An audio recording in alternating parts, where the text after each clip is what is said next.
2024년도 하반기가 시작되는 첫 주일입니다. 또 맥주 감사 주일로 지키고 있는데요. 오늘은 두 가지 인사하겠습니다. 우리는 하늘 가족입니다. 이렇게 먼저 인사하시고요. 인사하겠습니다. 우리는 하늘 가족입니다. 그리고 또 우리 상반기 동안 고생 많으셨는데요. 우리 여름 수련회 때 다 뵙겠습니다. 인사하겠습니다. 여름 수련회 때 다 뵙겠습니다. 저는 이제 오늘부터 기승전 수련회로 이제 갑니다. 7월부터. 우리 상반기 동안 또 지켜주신 은혜 감사드리고, 여러분 또 주 안에서 수고 많으셨습니다. 맥주 감사 주일은 사실 보리추수와 관련된 절기인데, 보통 10월쯤에 보리를 심고 5월 말에서 6월 중순, 늦으면 하순 정도까지 보리를 이제 거두죠. 요즘은 이모작도 한다 그래요. 2월경에 심어서 6월 말에 거두기도 한다고 합니다. 예전에는 보릿고개라는 게 있어서 저는 경험해보지 못했지만 제 윗세대 분들께서는 경험해보신 분들이 계시리라 생각합니다. 보리가 수확이 되고 쌀 수확이 있기 전까지 그 보리가 떨어져서 힘든 이제 그 시기를 보릿고개라고 말하는데요. 여러분, 우리가 6월에 수확을 할 수도 있고 가을에 수확을 할 수도 있고, 우리 사람마다 다 결정적인 시기에 열매 맺게 하시는 시기는 다 다른 것 같아요. 그래서 우리가 남과 비교할 것도 아니고 우리의 길을 은혜로 걸어갈 때 하나님께서 열매 맺게 해주실 줄 믿습니다. 오늘부터 7월달 우리 룻기 말씀으로 은혜를 나누겠는데요. 오늘 설교 제목이 22절에서 가져왔는데 보리추수 시작할 때라고 주제를 이걸로 정하고 설교 제목을 잡았는데, 오늘이 우연히 룻기에 나오는 말씀처럼 우연히 맥주 감사 주일이었어요. 그래서 일부러 맞춘 건 아닌데 하나님의 섭리가 계시다 생각하고 오늘 또 특별히 보리 추수 시작할 때 이 말씀으로 우리 성도님들 하나님의 은혜를 받으실 수 있기를 소망합니다.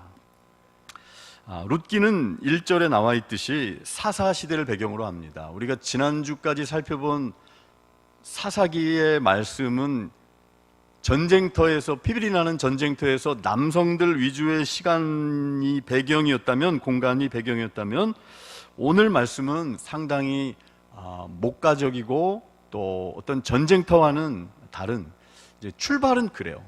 베들레헴의 농촌. 여러분, 전원일기 같은 거 생각하시면 될 거예요. 우리 청년들이나 그 밑에 청소년 세대들은 무슨 드라마인지 잘 모를 수도 혹시 있겠지만, 그런 목가적인 풍경이 베들레헴의 농촌이었고 거기가 룻기의 배경이에요, 사실은. 그런데 1절 말씀을 보니까 드라마로 얘기하면은 자막이 나오는데, 사사시대 흉년이 들었다, 베들레헴의 한 지역, 그러면서 이제 엘리멜렉이라고 하는 가장 집안을 중심으로 쭉 카메라가 초점이 모아집니다. 여러분, 베들레헴에 흉년이 들었다는 것은 그냥 읽어 넘어갈 수 있지만 어떤 의미를 가지고 있냐면요, 베들레헴은 구약에 기록된 히브리 말로 떡집이란 뜻이에요. 빵의 집, 떡집이란 뜻의 이름을 가진 이 베들레헴이 거기에 살고 있는 사람들을 먹여 살리지 못하는 조금 이해하기 힘든 일이 벌어졌어요. 여러분, 원래 베들레헴은 밀과 보리, 올리브, 포도 이런 것들이 굉장히 수확이 잘 되는 그런 지역이었기 때문에 그런 곡식들 중심으로 정제해서 빵, 떡이 항상 풍성한 지역이었기 때문에 이름이 떡집이었어요. 빵의 집. 그런데 어쩐 일인지 여기에 흉년이 들었다고 말씀하고 있어요. 여러분, 하나님의 사람들이 살고 있는 이곳에도 흉년이 들 수 있다라는 사실을 우리가 생각할 수 있어요. 저와 여러분도 늘 소출이 풍성했던 베들레헴, 나의 주 종목이었던 그 자리에서 처절하게 실패를 맛보게 되는 경우도 있습니다. 두 손 두 발 다 들게 되는 경우도 있어요. 잘 되다가 실패하는, 믿었던 곳에서 아무런 소출이 없고 나락으로 떨어지는 빈 털터리가 돼버리고 쓴 상처만이 남게 되는 것을 우리는 그것이 인생이라는 것을 조금은 알고 있어요. 엘리멜렉이라고 하는 사람이 부인이 나오미였고 두 아들이 있었는데 도저히 여기 살 수 없겠다 싶어서 유대 땅 동쪽에 있는 고원지대 평원 지역에 있는 모압이라고 하는 곳으로, 그 당시에 지역에 흉년이 들면 주로 찾아갔던 그곳으로 식량 난민이 돼가지고 이를테면 가는 거예요. 거기를 갔어요. 희망을 품고 갔지만 거기서는 더 뼈아픈 일들이 기다리고 있었어요. 엘리멜렉 나오미의 남편은 세상을 떠나고 말았고요. 이것만도 감내하기 싫은 시련이었는데 두 아들이 모압 여인들과, 오르바와 룻이라고 하는 모압 여인들과 결혼해서 가정을 이루었지만 10년 지나서 그 두 아들이 다 죽고 말았어요. 왜 죽었는지에 대해서는 이유가 나오지 않아요. 그저 고통스럽게 3명의 여인들만이 남아있는 거예요. 여러분, 고대 근동 지역에서 오늘날과는 비교할 수 없을 정도로 남자와 자녀들 없이 여인 혼자 살아간다는 것은 너무나 고통스러운 일이었고 감내하기 어려운 상황 가운데 놓이게 됐다라는 거예요. 한 가지만 짚고 넘어가면은, 그렇지만 성경은 오늘 말씀에서 사실 룻은 이 룻의 시어머니였던 나오미는 어떤 의미에서 욥과 같은 그런 어떤 존재라고 볼 수 있어요. 하나님의 백성이 꼭 죄 때문은 아니지만 고통과 시련 가운데 빠져들 수 있다는 것을 말씀하고 있어요. 오늘 본문에서 나오미의 가족이, 엘리멜렉의 가족이 마치 흡사 저주받은 것처럼 이렇게 되는 상황이, 그들이 하나님을 버렸거나 그들의 죄 때문에 이런 대가를 치르고 있다라고 성경은 우리에게 말씀해 주지 않아요. 그렇기 때문에 여러분, 모든 죄악들에 대해서 욥기처럼 의인의 이유를 알 수 없는 고통과 어려움도 있다는 것을 우리가 알고, 모든 것을 단선적으로 인과관계로, 인과응보의 논리로 나 자신과 다른 이웃들을 우리가 정죄하거나 판단해서는 안 되는 것이에요. 하나님의 헤아릴 수 없는 뜻이 있는 거예요. 인생을 살다가 나름 믿음 생활을 하려고 했는데 고난과 고통 가운데 떨어질 수 있다는 것을 오늘 말씀을 통해 우리는 알게 되는 거예요.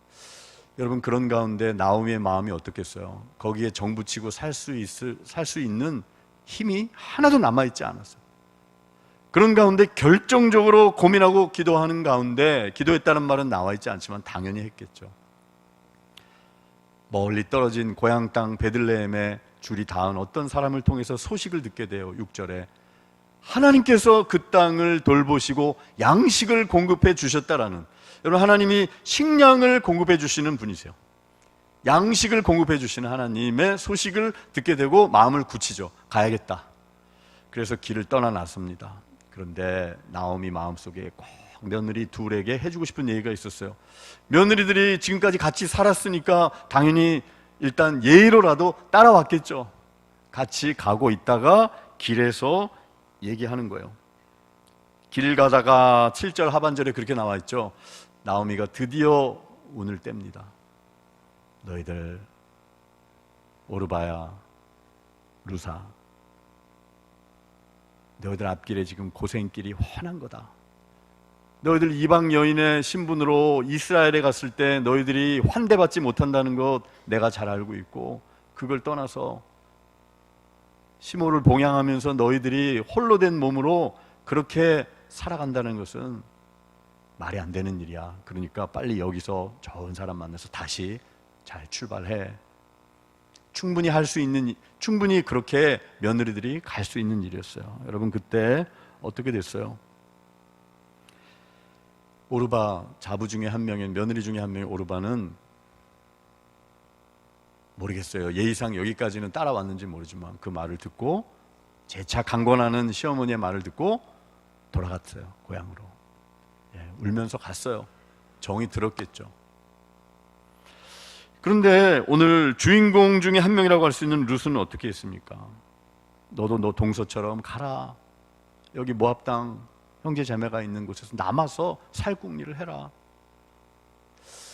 여러분, 이렇게 말해주는 나오미도 사실 이게 쉬운 일은 아니에요. 왜냐하면 같이 가서 살 수도 있는 거고, 자기 생각했을 때는 같이 가주는 게 좋은 일이에요. 그런데 그 며느리 둘을 정말 사랑했어요. 룻기에 흐르는 주제 중에 하나가 하나님의 자비하심, 인애, 헤세드라고 하는 거예요. 헤세드. 나오미가 자기만 생각하지 않았어요. 며느리들의 그 앞길에 대해서 생각해주고 길을 열어주는 거야. 돌아가라. 그렇게 선대해주고 사랑을 베풀어주고, 또 룻은 또 그 사랑을 전하고, 또 하나님이 그것을 보시고 또 사랑을 부어주시고, 그게 이제 룻기의 중요한 주제 중에 하나인데요. 룻은 안 돌아가겠다고 얘기를 해요. 진심이었던 것 같아요. 그러면서 16절, 17절 말씀이 여러분 룻기의 주제 성구 중에 하나예요. 이 16절에서 룻이 뭐라고 고백합니까? 이것은 거의 신앙 고백에 가까워요. 어머니, 내가 어머니를 떠나지 말고, 어머니 따르지 말고 돌아가라고 강권하지 마세요. 어머니가 가시는 곳에 나도 가고, 어머니께서 머무시는 곳에 머물겠습니다. 그리고 심지어 이방인이었고 그모스, 이방 신들을 섬기는 문화에서 자라고 살았던 여인이었는데, 룻이 어머니 백성이 나의 백성이 되고 어머니의 하나님이 나의 하나님이 될 것입니다. 나 어머니 돌아가시는 곳에서 나도 거기서 돌아갈 거예요. 이런 비현실적으로 보이는 이야기를 지금 한 거예요. 이런 고부지간이 힘들죠, 현실 속에서. 근데 오늘 성경에서 이 두 사람을 우리에게 알려주고 있어요. 고생할 것이 불보듯 뻔했기 때문에 정말 사랑하는 마음으로 룻을 보내려고 했던 나오미, 그러나 어머니를 따르겠습니다. 어머니 하나님이 나의 하나님이겠습니다. 룻이 고백하고 보여주는 모습은 뜻밖이고 충격이고 말도 안 되는 결정처럼 보여요. 그럼 저는 여기서 묵상하고 또 공부하면서 여러분과 그 마음을 좀 나누고 싶어요. 룻이 어떻게 이런 결정을 할 수 있었을까? 그녀는 명약관화하다 그래서 불보듯이 뻔한데, 지금 가면은 이 나오미하고 과부들 두 분 아니겠어요? 어떻게 그 어려운 사회에서 살아갈 수 있을 거예요? 기꺼이 가겠다라는 진심, 이 고백을 어떻게 할 수 있었을까요? 룻은 나오미 속에 있는 그거를 봤던 것 같아요. 아무리 힘들어도 나 저분과 함께라면 고생이 아니다. 여러분 다 그렇게 처음에 잠깐 생각 속으셔가지고 다 그렇게 결혼하신 거잖아요. 속았다는 표현은 심했고요. 당신과 함께라면 아유, 나는 괜찮습니다. 얼마나 뭐 단칸방 아니라 단칸방의 반의 반이라도 괜찮습니다. 여러분, 근데 나오미가 정말 룻이 나오미 안에서 뭘 봤어요. 그녀의 따뜻한 시어머니의 마음을 봤을 뿐만 아니라 10년간 그것이 누적돼서 쌓아온 것뿐만 아니라 하나님이란 분에 대해서 느끼고 알고 고백할 수 있게 됐어요. 나도 하나님 따르고 싶어요. 당신이 믿는 그 하나님, 나도 울림이 와요. 그분 좋은 분이죠. 고생스럽지만 갈 수 있을 것 같아요. 해볼만 해요 라는 마음이 들었다는 거예요. 성도 여러분, 우리가 주님을 사랑하면요, 주님이 주시는 그 믿음의 선물을 받게 되면요, 때로는 말도 안 되는 결정을 우리가 하게 되는 거예요. 어려워 보이는 결정. 어떻게 이런 좋은 것들을 놔두고 깔끔하게 다 내려놓고 이런 것을 취하고 선택할 수 있을까요?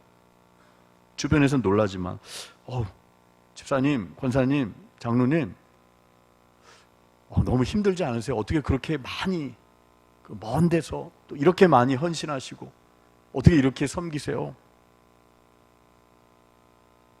힘들어 보여요. 어떻게 저렇게 할 수 있을까? 가성비가 흔히 하는 말로 안 나오는 것처럼 보이지만 정작 그렇게 하시는 분들 속에는 뭐가 있는 거예요? 정말 하나님을 느낀 거죠. 주님이 좋은 거예요. 그렇기 때문에 고생이 아닌 거고요. 어머니가 더더군다나 함께 하신다면 그 하나님도 좋은데 어머니까지 함께 하신다면 내가 어디든 가겠습니다. 죽음의 자리까지도 가겠습니다. 여러분, 이런 고백이 있게 되는 거예요. 저는 저와 여러분, 저부터, 그리고 여러분들, 저와 여러분의 삶 가운데 정말 나오미 룻이 보여주었던 이 고백, 말도 안 돼 보이는, 세상의 기준으로 볼 때는 약간 어리석어 보일 수도 있는, 그러나 주님 때문에 할 수 있는 이러한 어려운 결정, 조금 이상해 보이는, 영적으로 볼 때, 사람들이 볼 때 손해보는 거 아니야? 이상해, 왜 저런 결정을 할까라고 생각될 수 있는 그런 결정들이 저와 여러분의 삶 가운데서 더 많아지기를 소망하고 축원합니다. 여러분, 그게 신앙생활 하는 거라고 생각해요. 오랫동안 우리가 신앙생활 했다면 주님이 좋기 때문에 어머니 따라가는 거, 주님 따라가는 거, 십자가 지는 거 어려운 줄 뻔히 알지만 기꺼이 선택하고 기꺼이 불편할 수 있고 그런 결정을 조금씩 내릴 수 있는 저와 여러분 되기를 바라는 것입니다. 적용을 하나 할게요. 아주 쉬운 적용. 여름에 마찬가지예요.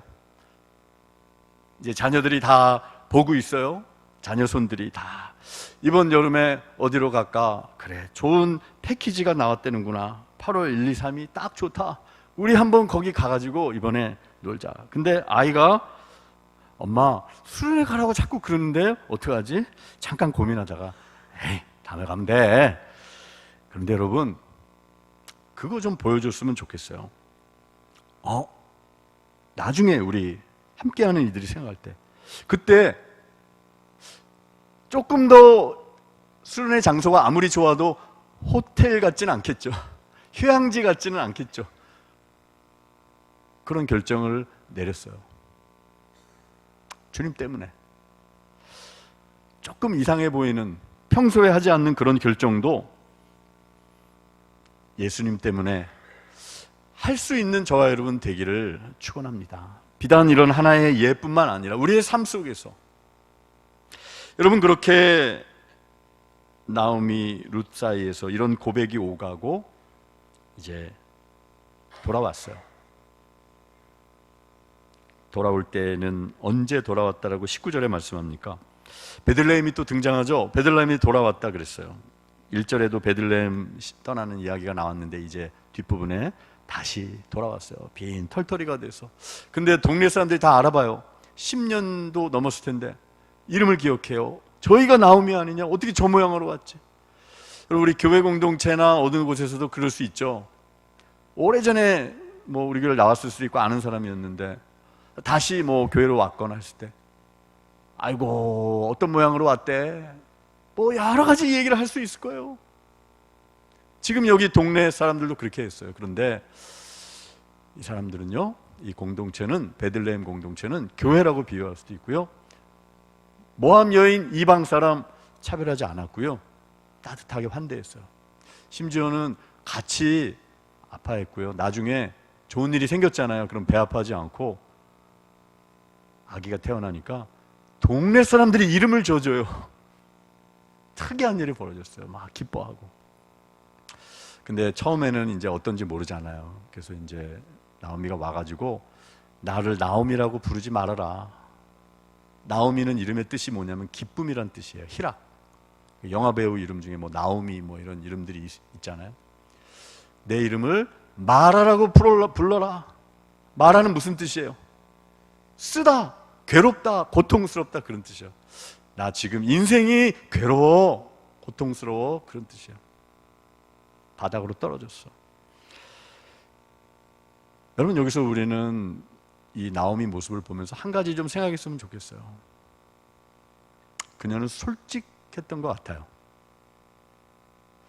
하나님이 우리가 인생을 살아가다 보면은 우리가 잘하던 곳에서 자부심을 느꼈던 베들레헴 떡집에서 떡이 안 나는, 우리가 빈털터리가 되고 부끄러울 수도 있는 이 초라한 모습으로 떨어지는 때가 있어요.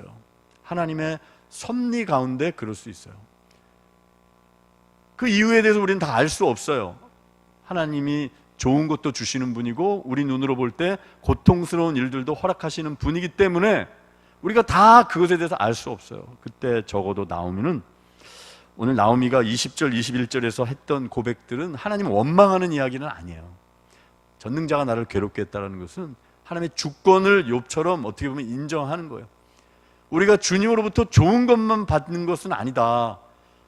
인간적인 눈으로 볼 때 좋지 않은 것, 고난이라고 생각하는 것도 하나님으로부터 온 것이고, 그런 하나님은 불의한 하나님이 아니고 우리를 못 살게 구는 나쁜 하나님이 아니라 그분도 하나님이다 라는 것을 받아들이면서 고백하는 거거든요. 그러면서 하나님의 섭리 가운데 그를 낮췄을 때 그는 그냥 힘들면 힘들다고 얘기했어요. 막 포장하지 않았고요. 하나도 안 아파 나 막 이렇게 억지로 하지는 않았어요. 나 인생 괴롭다, 힘들어, 그렇게 얘기했어요. 그렇다고 달라지는 건 없겠죠. 여러분, 그런데 마지막으로 오늘 22절 말씀 보니까 오늘 이제 설교 제목이 나오죠. 마지막 주제예요. 나오미가 모압 여인 룻과 함께 돌아왔을 때 그 시기에 대해서 정확하게 묘사하고 있어요. 뭐라고 말씀하고 있습니까? 그때가 볼이 추수 시작할 때 그들이 베들레헴에 이르렀다, 이렇게 말씀하고 있어요. 여러분, 볼이 추수 시작할 때라는 말씀으로 1장, 제 영화로 얘기하면, 연극으로 얘기하면 제 1막이 끝나는데 사막으로 되어 있는 룻기에, 이것은 영화나 뭐 이런 연극으로 따지면은 복선이라고 불리는 것이에요. 복선은 뭐냐면 앞으로 일어날 일에 대한 어떤 이런 징조 같은 거를 이제 보여주는 거죠. 복선을 깔아놓는다라는 말을 하잖아요. 여러분, 볼이 추수 시작할 때 이르렀다라는 것은 그냥 우리가 그냥 읽고 지나갈 말씀이 아니라, 성경에서 보리 추수가 시작되는 때라는 것은 귀한 의미를 담고 있어요.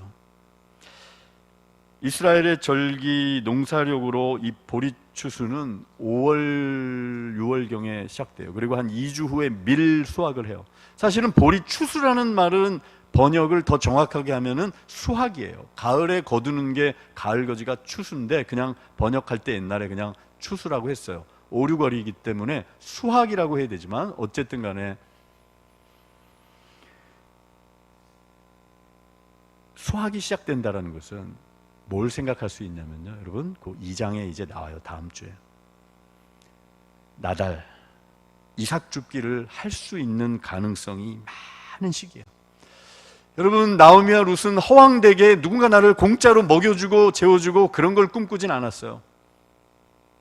가난한 자들을 위해서 추수 때 예비된 떨어진 나달 이삭 줍기, 창피하지만 그거 할 수 있는 부스러기의 은혜를 하나님이 남겨두시는 거예요.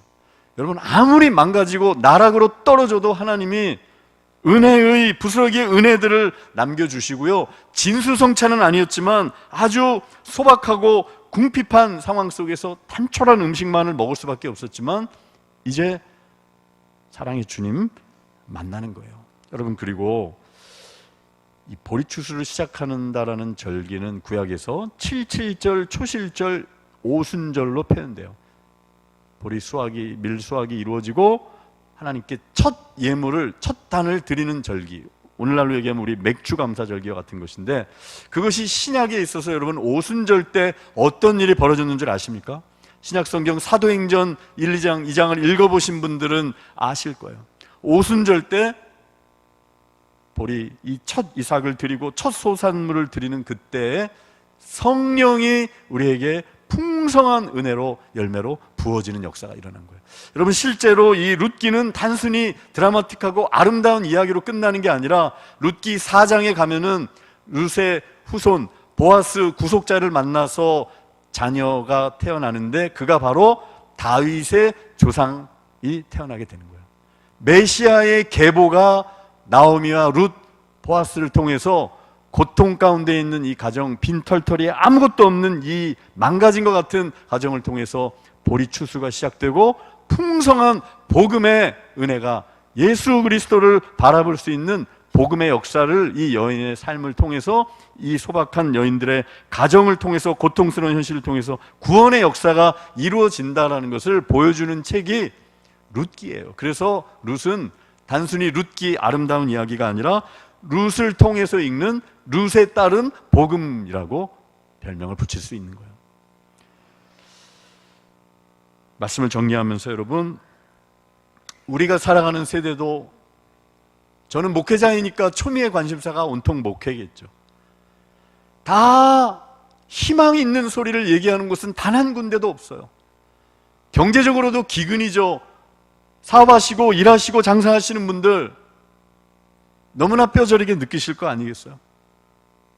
정치적으로 혼란스럽고 전쟁의 소문이 그치지 않고 다음 세대들, 특히 청년들 가운데 살기 어려운 시대 가운데 이 땅에 우리는 남북 관계를 봐도 그렇고 소망의 소리는 하나도 나오지 않는 그런 세대를 살아가고 있어요. 교회도 어려운 시기를 살아가고 있고, 여러분, 그때 나오미, 룻에게, 그녀들에게 무슨 소망이 있었겠어요? 그러나 하나님은 말씀하세요. 그들이 돌아왔는데 볼이 추수 시작할 때 돌아왔다.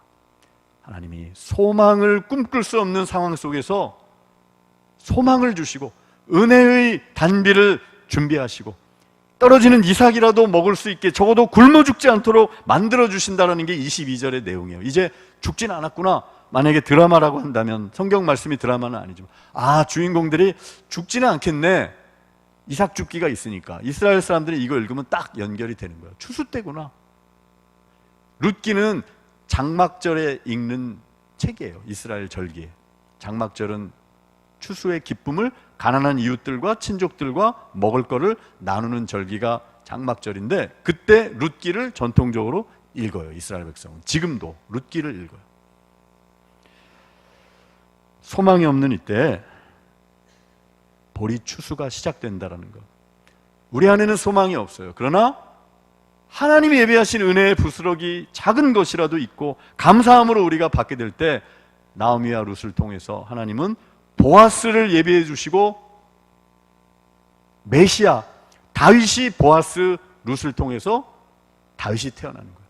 다윗의 후손을 통해서 육신의 혈통으로 오신 분이 메시아, 구원자, 영원한 생명을 주시는 분, 생명의 떡을 주시는 분, 그분이 바로 예수 그리스도. 여러분, 그래서 소망이 보이지 않는 때, 여러분 가운데 저나 여러분이나 인생을 살면서 완전히 밑으로 나락 가운데 자신이 있었던 부분에서 망하는 경험을 하기도 해요. 여러분, 그러나 하나님은 성도들이 그렇게 사는 것을 고소하다 내버려 두시는 분이 아니에요. 볼이 추수할 수 있게 해주시고 은혜를 예비하시고, 우리 이번 수련의 주제 찬양처럼 비를 준비하시고 은혜의 단비를, 그리고 더 나아가서 복음의 놀라운 역사를 써내려갈 수 있는 특권을 주시고, 여러분, 이러한 하나님의 은혜, 소망을 주시는 그 주님 예수 그리스도, 그분을 다 바라보심으로 은혜 얻고 새 소망 얻으시는 모든 성도님들 되시기를 축원합니다.